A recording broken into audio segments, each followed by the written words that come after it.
Ok, vamos a resolver el ejemplo 2 de las diapositivas. En este caso se nos dice que un trozo de metal de 50 gramos que se encuentra a 200 grados Celsius se sumerge en un envase que contiene 0.4 kilogramos de agua, inicialmente a 20 grados Celsius. Si la temperatura final de equilibrio del sistema mezclado es de 22.4 grados Celsius, determinar A, el calor específico del material, B, el calor ganado por el agua. Se nos dice que debemos despreciar la transferencia de calor al envase y al medio ambiente. Entonces, bueno, vamos a iniciar colocando los datos que ya tenemos del enunciado. Entonces, sabemos que la masa del trozo de metal, al que vamos a llamar M sub M mayúscula, es de 50 gramos. Ahora, esto lo vamos a necesitar en kilogramos para poder aplicar nuestras ecuaciones de calor. Entonces, eso es igual a 0.05 kilogramos. Además sabemos que la temperatura inicial del metal, o sea T1 sub M mayúscula, es igual a 200 grados Celsius. ¿Okay? Y tenemos la masa de agua.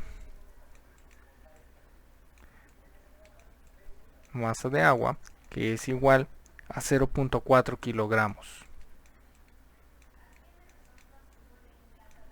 Ok, además también nos dan la temperatura inicial del agua, que en este caso es T sub 1 sub H2O igual a 20 grados Celsius. Y se nos dice que la temperatura final, o la temperatura del sistema ya mezclado, es decir, del objeto ya sumergido en el agua y una vez que ya alcanzaron el equilibrio térmico, es de 22.4 grados Celsius.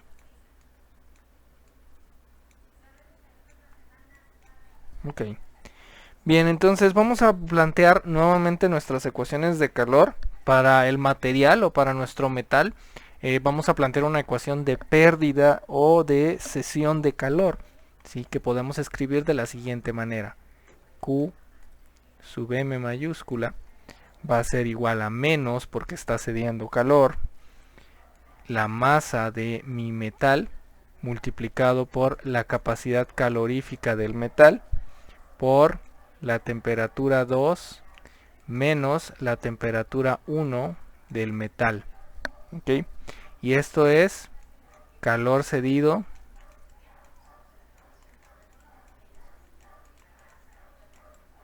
por el metal.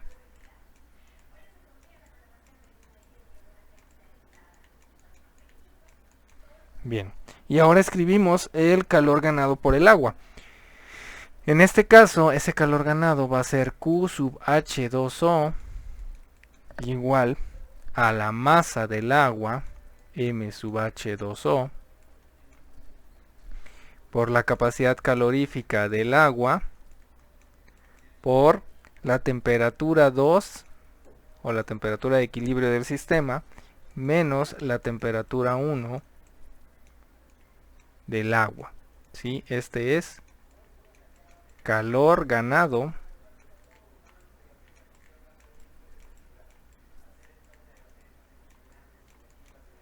por el agua. Ok. Y ahora lo que haremos es aplicar la primera ley nuevamente. ¿Sí? Si recordamos, la primera ley establece que la energía no se crea ni se destruye, solo se transforma. Entonces, de la primera ley podemos igualar las ecuaciones de calor tanto para el metal como para el agua y escribir la siguiente igualdad: menos la masa del metal por la capacidad calorífica del metal por la temperatura 2 menos la temperatura 1 del metal igual a la masa de agua por la capacidad calorífica del agua por la temperatura 2 menos la temperatura 1 del agua. ¿De dónde podemos despejar la capacidad calorífica del material para obtener la siguiente expresión?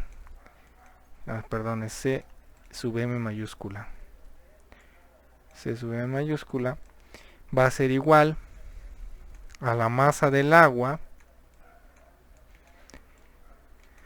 por la capacidad calorífica del agua por la temperatura 2 menos la temperatura 1 del agua, dividiendo al producto de la masa del metal por la temperatura 1 del metal menos la temperatura 2, que es nuestra temperatura de equilibrio. Ahora, si hacemos las sustituciones pertinentes, vamos a obtener el siguiente resultado. Aquí sustituimos la masa del agua, que son 0.4 kilogramos, por la capacidad calorífica del agua, que está en las tablas dadas en la presentación, que es de 4186 joules por kilogramo por Kelvin multiplicado por 22.4 grados Celsius menos 20 grados Celsius dividido entre 0.05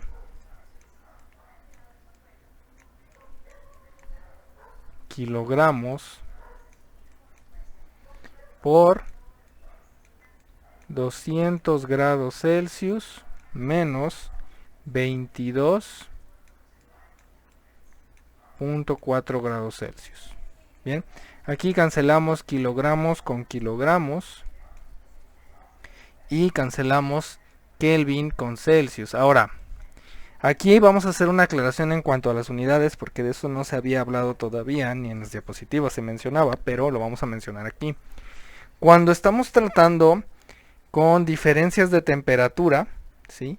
Esas diferencias de temperatura pueden operarse entre unidades que aparentemente no son iguales, por ejemplo, en este caso Kelvin con Celsius, porque al estar hablando de una diferencia de temperatura, lo que realmente nos interesa en este caso es la amplitud de variación en esas escalas.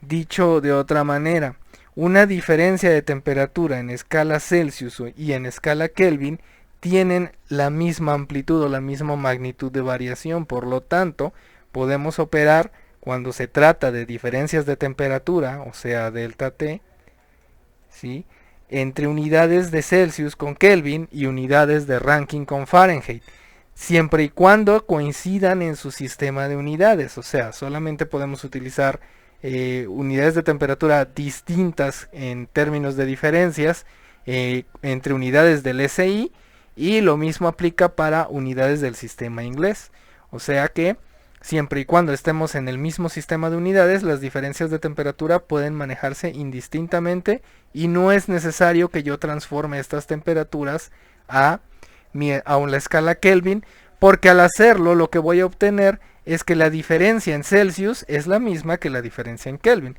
Y vamos a hacerlo aquí para que quede clara esa situación. Si yo calculo esta diferencia, 22.4 menos 20 grados Celsius, voy a obtener 2.4 grados de diferencia. 2.4, perdón. Entonces vamos a poner 22.4 menos 20, y hay que recordar que esta diferencia está en grados Celsius, ¿sí? Va a dar una diferencia de 2.4 grados Celsius. Ahora hagamos lo mismo con temperaturas en Kelvin. Ahora, para eso necesito transformar mis 22.4 grados Celsius a Kelvin, que lo hago sumándole 273.15.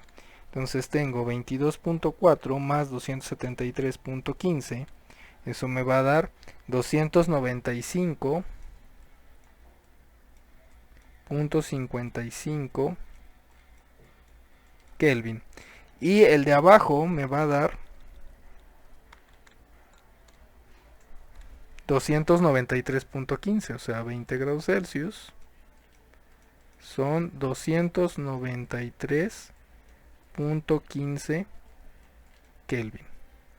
Entonces, si hacemos esta diferencia, vamos a tener lo siguiente: 295.55 Kelvin menos 293.15 Kelvin.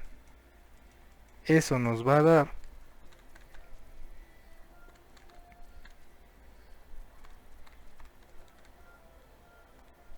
2.4 Kelvin de diferencia. ¿Ok? Es decir, es la misma magnitud de diferencia. Por esa razón es que yo puedo utilizar mis diferencias de temperatura en grados Celsius con una magnitud dada en términos de Kelvin, porque al final de cuentas la diferencia es la misma y no me va a afectar. Eso solo se puede hacer siempre y cuando las dos escalas de temperatura involucradas sean del mismo sistema de medidas. O sea, sistema USC o sistema de los Estados Unidos con sistema de los Estados Unidos y sistema internacional con sistema internacional. No puedo tomar una diferencia en grados Celsius y multiplicarla por una magnitud en Rankine, porque entonces sí tendría un problema de inconsistencia dimensional. Si las dos pertenecen al mismo sistema de unidades, podemos hacerlo. Y eso también solamente aplica para diferencias de temperatura. Si en esta ecuación en lugar de ser delta T fuese T, necesito transformar mi temperatura a Kelvin. No puedo manejarla así nada más, porque entonces también estaríamos teniendo un problema de dimensionalidad de nuestra ecuación. Entonces, bueno, siempre y cuando sean diferencias, podemos manejar Celsius con Kelvin, Rankine con Fahrenheit. Siempre y cuando sean diferencias. Entonces, bueno, una vez aclarado eso, continuamos con nuestro proceso de cálculo y pues hacemos las operaciones indicadas en esta ecuación de acá, de donde vamos a obtener que nuestra capacidad calorífica del metal es de 452.54 joules, que es la única unidad que nos sobrevivía en el numerador, por kilogramo a la menos 1, por Kelvin a la menos 1. ¿Sí? Aquí da igual si ponemos Kelvin o grados Celsius por la misma razón que explicamos acá arriba. Entonces nosotros lo vamos a expresar en Kelvin porque normalmente así es como se tabulan los resultados de capacidad calorífica específica. Así que este sería el resultado de la capacidad calorífica específica de mi metal. Ahora, para el calor ganado por el agua, pues simplemente tenemos que sustituir los datos en esta ecuación que tenemos aquí. ¿Sí? Sustituimos datos ahí y obtenemos el calor ganado. Entonces tendríamos Q sub H2O va a ser igual a la masa de agua, que en este caso la masa de agua son 0.4 kilogramos, 0.4 kilogramos, multiplicado por la capacidad calorífica del agua, que son 4186 joules por kilogramo por Kelvin, por 22.4 menos 20 grados Celsius. ¿Sí? Cancelamos aquí kilogramos con kilogramos, Kelvin con grados Celsius, y de ahí obtenemos que el calor ganado por el agua va a ser de 4018.56 joules, que es el resultado buscado.